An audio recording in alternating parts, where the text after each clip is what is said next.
The courtroom was completely silent, not the silence of peace, the silence of something about to break. He sat there, hands cuffed to the table, pale skin, green hair, that smile, the kind of smile that doesn't mean happiness, the kind that means he already knows something you don't. The judge leaned forward. "You will apologize. To this court, to this city." He tilted his head slowly, like a man hearing a joke only he understood. The cameras were rolling, 40 journalists, 12 jurors, one corrupt mayor watching from the front row.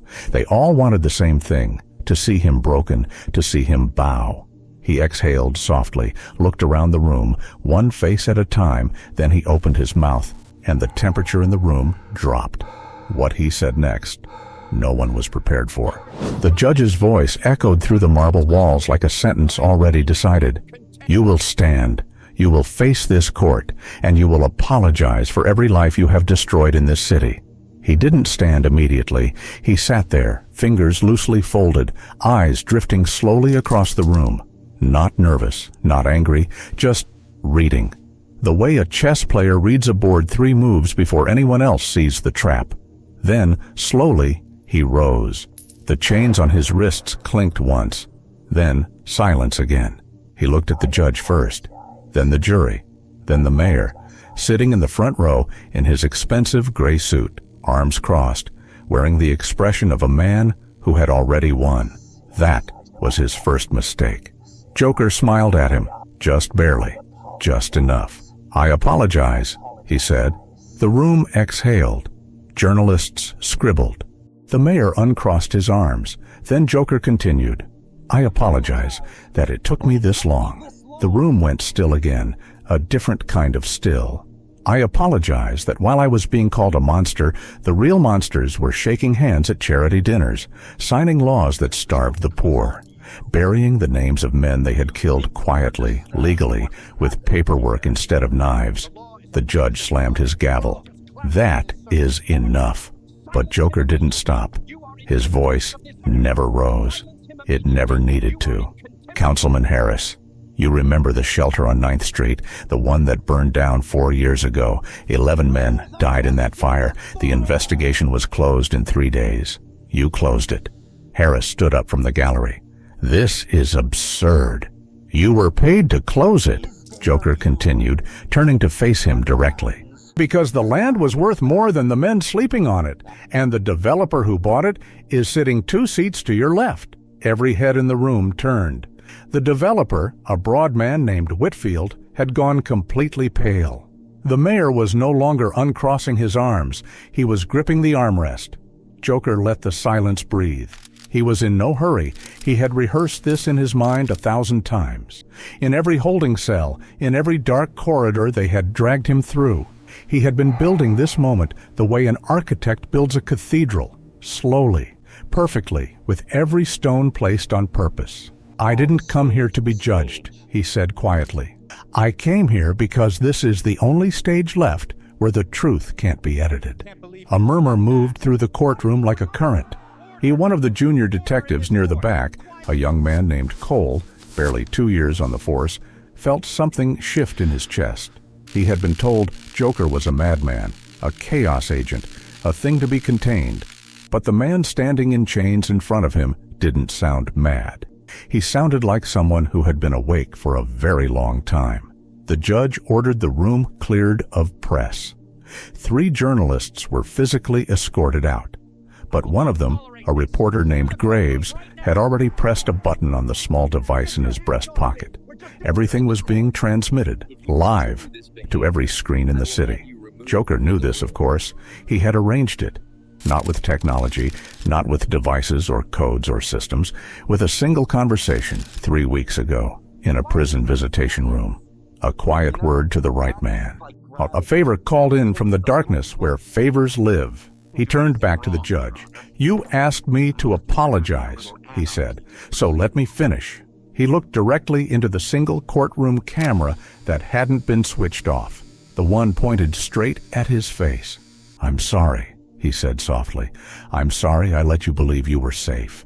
The mayor stood up, and in that single movement, in that sudden panic rising in a powerful man's legs, Joker smiled. Not the cold smile from before. Something deeper. Something that had been waiting a long time to surface.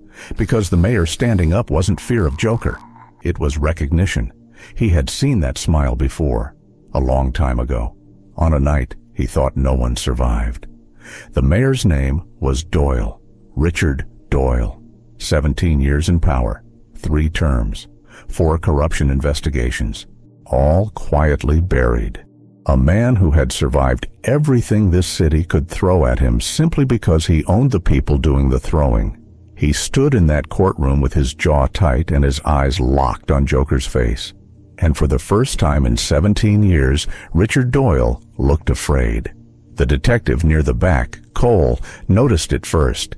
He had spent 2 years studying criminals, learning how fear moves through a body, how guilt hides behind confidence.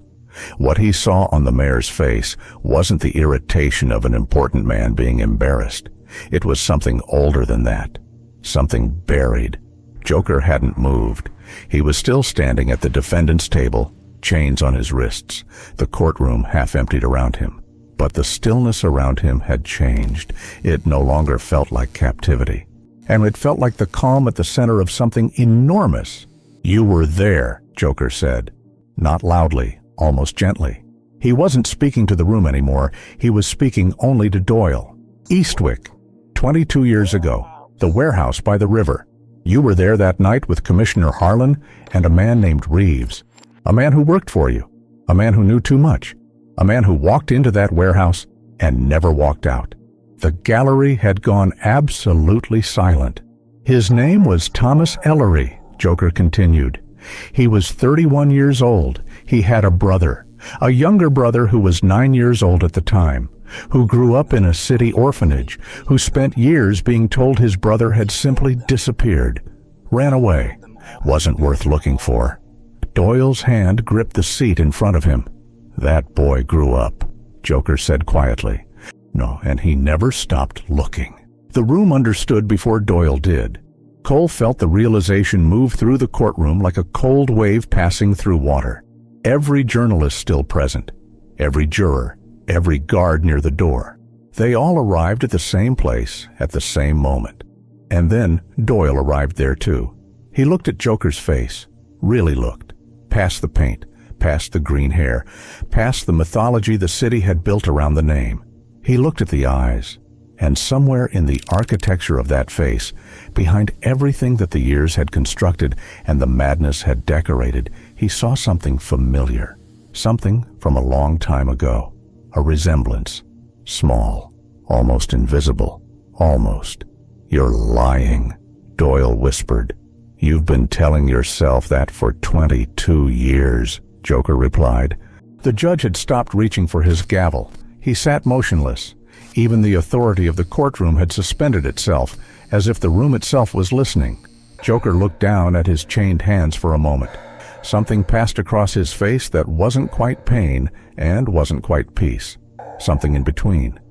The expression of a man who has carried a stone for so long he has forgotten what it feels like to put it down. "I didn't become this because I enjoy chaos," he said quietly. "I became this because the system that was supposed to protect people like my brother used him instead, discarded him, erased him, and then shook hands at dinners and smiled for cameras and asked men like me to apologize in courtrooms." He raised his eyes back to Doyle. "So no, I won't apologize for what I did to Harlan's operation last year. I won't apologize for what Reeves confessed to before he disappeared again. And I won't apologize for standing in this room today and saying the name Thomas Ellery out loud, in front of cameras, in front of history, so that no one in this city can pretend they never heard it." Doyle took one step backward. Then Detective Cole did something no one in that room expected. He stepped forward, away from the wall, away from his post, into the center of the room. And he said in a voice steady enough to carry, "I want to formally request a reopening of the Eastwick case, on record, right now." The room fractured into noise, but Joker didn't react to the chaos around him. He simply looked at Cole for a long moment. Then he smiled. Not the cold smile, not the performance. Something quieter, something almost human. And then, Just beneath the noise of the erupting courtroom, just barely audible, he said one final thing. Not to the judge, not to the cameras, to no one in particular, or perhaps to a boy who was 9 years old once, in a city that forgot him. I told you I'd come back for you. The chains on his wrists caught the light one last time, and then the lights in the courtroom went out. Every single one, all at once. And when they came back on 30 seconds later, the chair was empty. The chains were on the table, and Richard Doyle was gone. The investigation into the Eastwick case was reopened the following morning.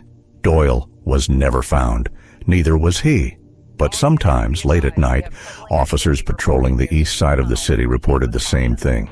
A sound, soft, distant, laughing.